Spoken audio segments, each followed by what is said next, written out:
Life में successful होना हो, अपने पैरों पर खड़ा होना हो या फिर सरवाइव करना हो, there are mainly two ways. या तो आपको जॉब करनी पड़ेगी या आप कोई बिजनेस कर सकते हो।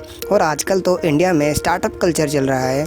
ज़्यादातर फ्रेशर्स अपने आइडियाज़ एंड क्रिएटिविटी के बेसिस पर अपना बिजनेस स्टार्ट कर रहे हैं, लेकिन एक बिजनेस स्टार्ट करना और उसे सक्सेसफुली रन करना बेहद मुश्किल है। American management consulting company Gallup की रिपोर्ट के मुताबिक हर साल 4 लाख न्यू कंपनी स्टार्ट होती है, लेकिन 4,70,000 कंपनीज बंद भी हो जाती है। इस कॉम्पिटिटिव वर्ल्ड में ना बिज़नेस करना जितना मुश्किल है उतना ही मुश्किल है जॉब करना भी। इंडिया स्किल रिपोर्ट 2019 के मुताबिक इंडिया में 53% से भी ज़्यादा ग्रेजुएट्स अनएम्प्लॉयबल है। और इससे भी बड़ी दुख की बात यह है कि इन ग्रेजुएट्स को अनएम्प्लॉयड नहीं बल्कि अनएम्प्लॉयबल कहा गया है। अनएम्प्लॉयड का मतलब बेरोज़गार होता है और इन ग्रेजुएट्स के लिए अनएम्प्लॉयड वर्ड यूज़ होता है। तो हम समझते हैं कि शायद मार्केट में जॉब्स की कमी होगी, या हो सकता है वे हायर स्टडीज़ कर रहे होंगे या अपनी फैमिली बिजनेस कर रहे होंगे, लेकिन इनके लिए अनएम्प्लॉयबल वर्ड यूज़ किया गया है, इससे जिसका ये मतलब निकलता है कि जॉब करने के लायक ही नहीं है। एंड शॉकिंगली सबसे ज़्यादा अनएम्प्लॉयड इंजीनियर्स एंड MBAs हैं, जबकि ये 2 कोर्स इंडिया में टॉप कोर्सेस में गिने जाते हैं। जब इंजीनियर्स एंड MBAs की ये हालत है तो BA और BCom वालों की क्या हालत होगी, सोच के देखो। But the big question is that कि क्या रीज़न है कि more than 50% graduates are unemployable in India, जबकि वो अच्छी स्कूल्स एंड कॉलेजेस से पढ़ के आए हुए हैं और उनके मार्क्स और ग्रेड्स भी अच्छे हैं। तो क्या ऐसा हो गया है कि अब जॉब के लिए डिग्री एंड सर्टिफिकेट काफ़ी नहीं है? तो फिर वो क्या चीज़ है जिससे एक पर्सन अपने करियर में सक्सेसफुल हो सकता है? करंटली अनएम्प्लॉयर्स एंड कॉरपोरेट्स कैंडिडेट में सिर्फ डिग्री एंड मार्क्स नहीं देखते, बल्कि ये चेक करते हैं कि उसमें कौन कौन सी स्किल्स है और उसका एटीट्यूड कैसा है।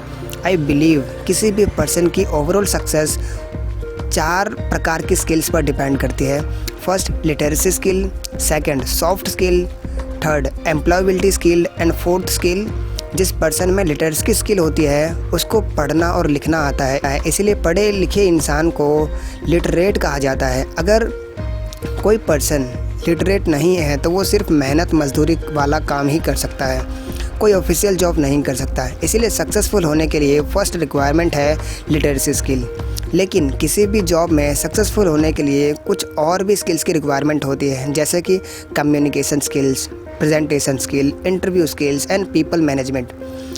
अगर आपको कम्युनिकेट करना नहीं आता या पब्लिक स्पीकिंग नहीं आता, या आपको खुद को इंटरव्यू में प्रेजेंट करना नहीं आता, या आपको अपने सीनियर्स, जूनियर्स और कस्टमर्स को मैनेज करना नहीं आता, तो आप ही बताइए क्या आप किसी भी जॉब में कैसे सक्सेसफुल हो सकते हो?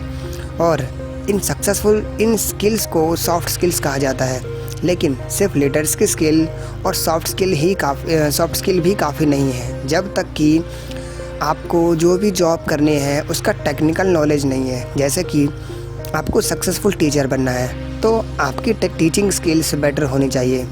एक सक्सेसफुल सेल्समैन बनने के लिए आप में सेलिंग स्किल होनी चाहिए। इंटरनेट और सोशल मीडिया पर हिट होने के लिए आपको डिजिटल मार्केटिंग का नॉलेज होना चाहिए और आपका कंटेंट बेस्ट होना चाहिए। और इस टाइप्स के स्किल्स को एम्प्लॉयबिलिटी स्किल्स कहते हैं।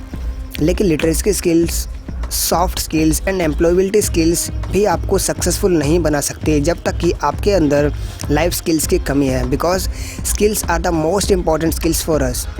अगर आपकी लाइफ का गोल क्लियर है, आपको पता है कि उस गोल को कैसे अचीव करना है, अगर आपके अंदर इमोशनल इंटेलिजेंस है और आप अपने और दूसरों के इमोशंस को मैनेज कर सकते हो, अगर आप कोई भी प्रॉब्लम को सॉल्व कर सकते हो, आपको राइट डिसीज़न लेना आता है, आप कॉन्फ्लिक्ट यानी कि विवाद को सुलझाना आता है और आपके अंदर लीडरशिप क्वालिटीज़ हैं, तो आपके अंदर लाइफ स्किल्स है, क्योंकि इन सभी स्किल्स को ही लाइफ स्किल्स कहा जाता है। और दुनिया का कोई भी स्कूल और कॉलेज हमें ये स्किल्स नहीं सिखाता।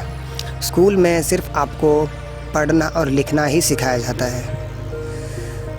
तो आई होप इस चीज़ से आपको कुछ ना कुछ तो सीखने को मिला होगा। तो यार स्किल्स हमारे लिए बहुत ज़्यादा इम्पॉर्टेंट है। अगर आपको ये वीडियो और ऑडियो पसंद आई हो तो चैनल को ज़रूर सब्सक्राइब कर देना।